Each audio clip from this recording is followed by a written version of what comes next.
Breaking news రెండు తెలుగు రాష్ట్రాలలో సంచలనం సృష్టించిన నల్గొండ జిల్లా మిర్యాలగూడకు చెందిన ప్రణయ్ హత్య కేసులో నల్గొండ ఎస్సీ ఎస్టీ కోర్టు మరికొద్ది సేపట్లో తుది తీర్పు వెలువరించబోతోంది.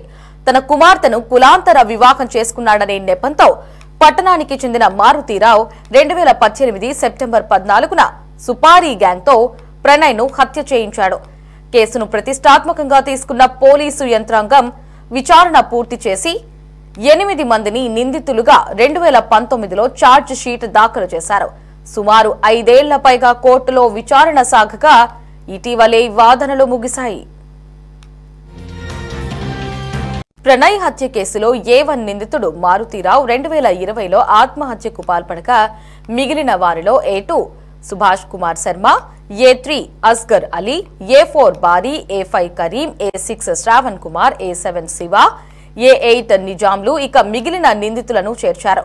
వీరిలో సుభాష్ శర్మకు బెయిల్ రాకపోవడంతో జైల్లోనే ఉండగా అస్గల్ అలీ వేరే కేసులో జైల్లో ఉన్నారు.